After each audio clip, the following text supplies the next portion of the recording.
Oke, Assalamualaikum warahmatullahi wabarakatuh. Perkenalkan, saya Muhammad Sidki Fadilah dari kelas N, metode penelitian kualitatif.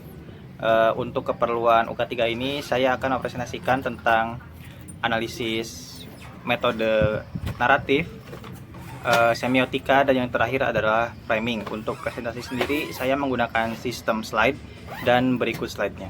Yang pertama adalah analisis naratif. Secara pengertian bahasa, naratif berasal dari bahasa Latin, yaitu nare, yang artinya membuat tahu. Untuk konsep dasar naratif, sebenarnya tidak semua teks itu bisa dikatakan naratif. Jadwal kereta api, jadwal pertandingan sepak bola, meskipun sifatnya itu memberitahu halayak, tapi tidak bisa dikatakan sebagai teks naratif. Ini dikarenakan suatu teks bisa dikatakan sebagai naratif itu apabila di dalamnya terdapat rangkaian peristiwa-peristiwa. Menurut Gerald Prince, seorang ahli teori akademisi dan ahli teori sastra Amerika, dia mengartikan analisis naratif sebagai representasi dari satu atau lebih peristiwa nyata atau fiktif yang dikomunikasikan oleh satu, dua, atau beberapa narator. Nah, dan yang perlu digarisbawahi dari analisis naratif itu menganalisis teks fiksi maupun non-fiksi yang sifatnya naratif, seperti yang saya jelaskan di slide sebelumnya. Yang diteliti dalam naratif ini adalah teks yang bersifat narasi, yang dimana teks tersebut harus memiliki rangkaian cerita seperti awal cerita, tengah cerita, dan sampai ke akhir cerita.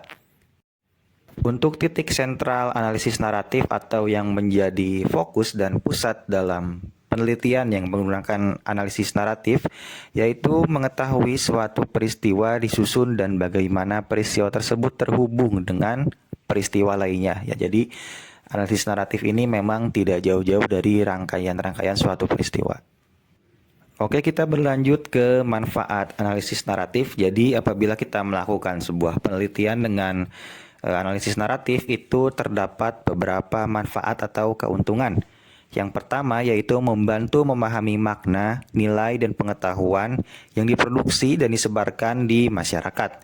Yang kedua, memungkinkan menyelidiki hal-hal yang tersembunyi dari teks suatu media. Jadi apabila kita telaah suatu teks di media secara lebih dalam dengan analisis naratif, mungkin kita dapat mengetahui hal-hal yang tersirat dari teks tersebut yang tidak dijelaskan secara gamblang. Dan yang ketiga, yaitu untuk memahami bagaimana sosial dan politik diceritakan dalam pandangan tertentu. Analisis naratif sendiri sering digunakan untuk meneliti film, cerita, dan teks berita. Pokoknya semua teks yang memiliki rangkaian-rangkaian atau alur cerita. Analisis naratif memiliki perbedaan dengan analisis semiotika. Analisis semiotika hanya meneliti tanda-tanda dalam suatu teks saja. Sedangkan analisis naratif itu meneliti tanda-tanda sekaligus alur cerita dalam suatu teks. Terdapat dua hal yang diteliti dalam analisis naratif. Yang pertama adalah plot, yang kedua adalah story. Plot adalah apa yang ditampilkan secara eksplisit dalam teks. Sedangkan story yaitu urutan kronologis dalam suatu peristiwa. Story ini biasanya tidak ditampilkan secara jelas dalam suatu teks, tapi kita harus membacanya agar kita tahu bagaimana story dari cerita atau teks tersebut. Sekarang kita masuk ke macam-macam model naratif. Untuk model naratif sendiri ada beberapa. Yang pertama yaitu model Zitan-Todorov. Untuk model Zitan-Todorov ini terdapat beberapa pengertian dan ciri khas. Untuk ciri khasnya sendiri itu model Zitan-Todorov, story dan plot saling mendukung dalam satu teks. Untuk struktur dalam model Zitan-Todorov ini yaitu ada tesis, antitesis, dan sintesis. Tesis sendiri yaitu awal cerita, antitesis tengah cerita, dan sintesis adalah akhir cerita. Atau jika dipersingkat lagi, model Zidane Todorov ini berstruktur dari equilibrium atau keseimbangan ke gangguan. Yang kedua ada model dari Vladimir Prop. Yang menjadi fokus dalam model naratif Vladimir Prop yaitu function dan consequence. Untuk function yaitu tujuan kejadian yang ada pada film. Jadi maksudnya suatu adegan dalam film itu untuk merepresentasikan atau menggambarkan apa. Dan yang kedua yaitu konsekuensi, yaitu akibat dari kejadian yang ditampilkan dalam film tersebut. Sekarang kita berlanjut ke 7 aspek naratif dari prop. Nah, untuk ketujuh aspek dari model naratif prop ini, itu menjelaskan karakter-karakter yang terlibat dalam suatu teks atau suatu cerita. Mengapa karakter? Karena untuk model naratif prop sendiri, itu menyusun elemen karakter dalam menganalisis narasi. Karena prop sendiri berpendapat bahwa karakter memiliki fungsi penting dalam sebuah narasi. Untuk ketujuh aspek naratif prop tersebut, yang pertama adalah the villain, yaitu musuh atau penjahat. Yang kedua, the donor, yaitu yang memberi pahlawan kebutuhan seperti informasi, senjata, atau mungkin kekuatan. Yang ketiga, the helper, yaitu penolong untuk sang pahlawan atau tokoh utama. Yang ketiga, the princess, yang keempat, the princess, yaitu perempuan cantik yang menjadi teman atau pendamping pahlawan. Yang kelima, the dispatcher, yang mengirim pahlawan ke medan pertempuran. Yang keenam, the hero, pahlawan atau tokoh utama tersebut. Yang ketujuh, the false hero, tampaknya seperti pahlawan tapi sebenarnya bukan pahlawan. Model selanjutnya yaitu model naratif abstrak. Model analisis naratif abstrak ini biasanya digunakan untuk meneliti atau menganalisis alur cerita dan plot pada film-film bergenre horor atau science fiction. Ya mungkin sebut saja kayak Transformers atau Godzilla, Pacific Rim. Untuk film horor mungkin Annabelle, ya yang seperti itulah. Dan untuk struktur naratif abstrak sendiri, ini ada beberapa. Yang pertama yaitu the quest, misi, pencarian atau pengejaran. Yang kedua redemption, penyelamatan, pembebasan atau pertolongan. Yang ketiga, journey to another world, kematian, kehidupan baru atau reinkarnasi. Ini biasanya film-film fantasi ya yang memiliki struktur ketiga. Terus yang keempat, the beast transformed by love, si cantik dan si buruk rupa. Ini jelas yang masuk ke struktur ini yaitu film dari Disney yaitu Beauty and the Beast. Terus yang kelima, itu ada The Solving and Riddle, teka-teki atau misteri. Film yang masuk ke struktur ini mungkin seperti Jumanji, Tomb Raider, lalu Indiana Jones, seperti itu ya. Terus yang keenam ada The Bitter Beat, kebangkitan yang lemah atau dia tindas. Ya ini banyaknya film-film dari The Zero to Hero. Mungkin sebut saja kayak film Ford versus Ferrari, bagaimana Ken Miles bisa jadi juara di Le Mans gitu dari dari seorang pembalap lokal yang bisa go internasional begitu. Terus yang ketujuh ada The Stranger Savior, penolong atau penyelamat. The Rise and Fall, kebangkitan dan balas dendam. Selanjutnya ada model naratif Levi-Strauss. Model naratif Levi-Strauss dikenal juga sebagai model strukturalisme. Pada model naratif Levi-Strauss, struktur cerita pada film dibentuk berdasarkan ideologi pengarang atau penulis cerita tersebut. Model Levi-Strauss terkenal dengan konsep oposisi biner seperti contohnya barat timur, baik buruk, baik jahat, seperti itu ya. Posisi biner tidak dapat dipisahkan dari satu teks karena dapat memudahkan halayak memahami alur cerita. Jadi dalam model Levi-Strauss, konsep oposisi biner yang ditawarkan ini benar-benar berpengaruh dan tidak bisa dipisahkan dari satu alur cerita.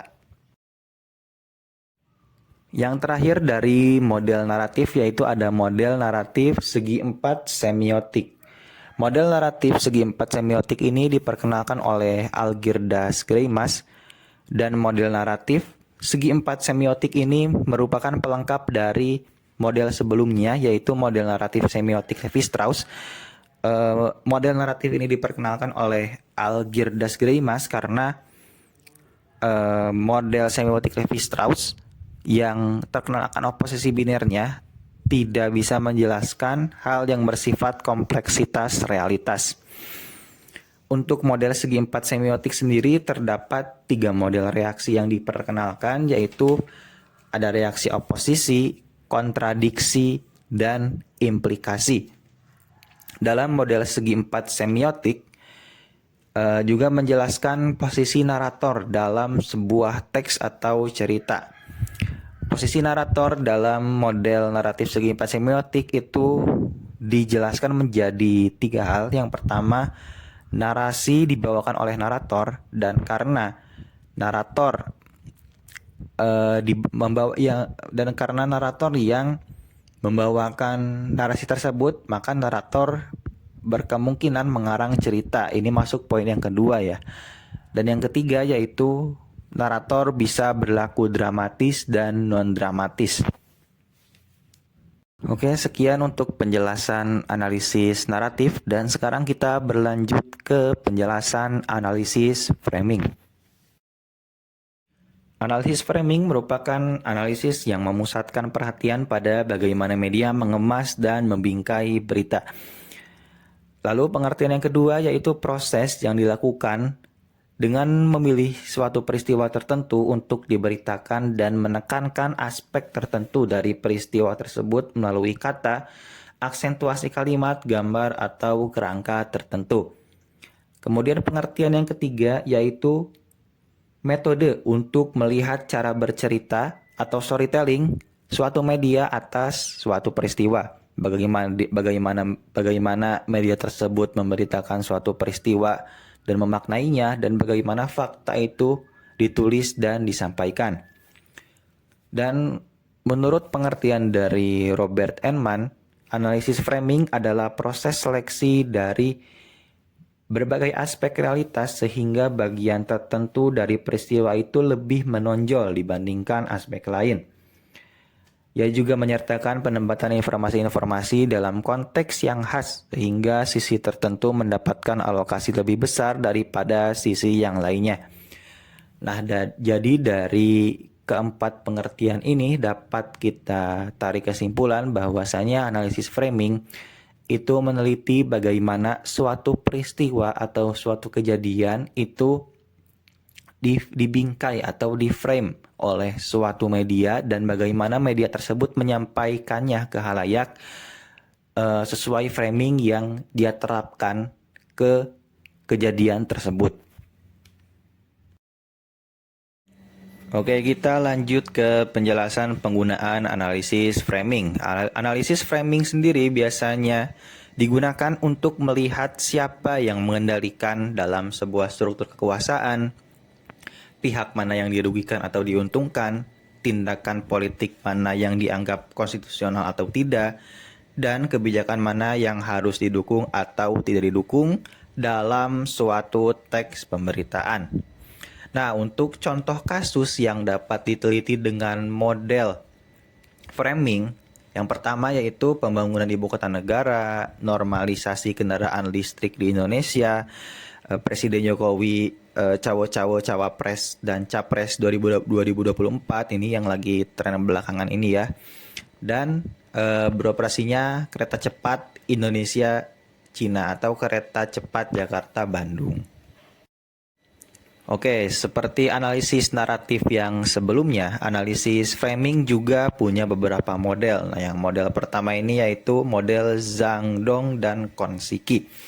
Model Zhang Dong ini memiliki beberapa perangkat, beberapa framing, dan juga beberapa unit yang dianalisis. Yang pertama model sintaksis, yaitu cara wartawan menyusun fakta. Yang di framingnya, kalau model sintaksis ini adalah skema berita, dan buat unit yang dianalisis atau yang menjadi fokusnya adalah headline, lead, latar informasi, kutipan, sumber pernyataan, dan penutup. Kemudian yang kedua ada perangkatnya script yang di framing kelengkapan berita. Dan untuk fokusnya itu ada di 5W1H. Perangkat yang berikutnya itu cara wartawan mengisahkan fakta. Ini untuk framing dan unitnya nggak ada ya, jadi fokusnya langsung ke wartawannya itu sendiri. Yang ketiga ada tematik. Buat frame yang di framingnya itu ada detail, maksud, nominalisasi, koherensi, bentuk kalimat, dan kata ganti. Kemudian model berikutnya ada cara wartawan menulis fakta. Ini unit yang dianalisisnya yaitu paragraf, proposisi kalimat, hubungan antar kalimat, dan lain-lain. Kemudian yang berikutnya ada perangkat retoris. Nah, perangkat retoris ini yang di frame-nya itu leksikon, grafis, metafora, dan pengandaian. Kemudian yang terakhir ada cara wartawan menekankan fakta. Ini yang menjadi unit yang dianalisisnya atau yang menjadi fokusnya yaitu kata, idiom, gambar, atau grafik. Berikutnya ada model Robert Enman. Nah, untuk model Robert Enman ini ada beberapa sistematis atau ciri khas. Yang pertama yaitu define the problems, pendefinisian masalah. Yang kedua, diagnosis cause, memperkirakan sumber masalahnya itu dari mana atau bersumber dari apa. Yang ketiga, make moral judgment, membuka keputusan moral. Ini diartikan juga jadi moral yang disajikan dalam suatu masalah itu apa. Terus yang keempat, treatment recommendation, yaitu menekankan penyelesaian pada suatu masalah. Dan untuk model penelitian atau model framing yang terakhir yaitu ada model Gamson. Oke, untuk pembahasan metode framing sendiri sudah selesai. Sekarang saya berlanjut ke pembahasan metode selanjutnya yaitu metode analisis semiotika. Metode analisis semiotika adalah metode analisis yang dapat mengkaji tanda-tanda yang terdapat pada suatu objek untuk diketahui makna yang terkandung dalam objek tersebut. Semiotika berasal dari bahasa Yunani yaitu semeion yang berarti tanda. Menurut Budiman, semiotika adalah sistem yang memandang entitas-entitas tertentu sebagai tanda-tanda atau sebagai sesuatu yang bermakna. Oke, sekarang masuk ke contoh-contoh semiotika. Di sini saya hanya menyebutkan dua contoh. Yang pertama ada lampu merah tanda berhenti. Yang kedua ada bendera kuning yang tandanya ada orang meninggal. Nah, buat contoh-contoh selebihnya itu dapat kita temukan di kehidupan sehari-hari. Buat tanda-tanda sendiri itu bisa berupa isyarat atau berupa gambar dan lain-lain. Oke, dari penjelasan dan beberapa contoh ini dapat disimpulkan bahwasannya semiotika adalah metode yang fokus penelitiannya terhadap tanda-tanda. Oke, dan akhirnya kita tiba di akhir slide. Oke, sekian presentasi dari saya. Mohon maaf apabila ada kekurangan. Mohon maaf sekali. Untuk saran-saran saya sangat amat terbuka dan menerima. Terima kasih sudah menyimak. Assalamualaikum warahmatullahi wabarakatuh.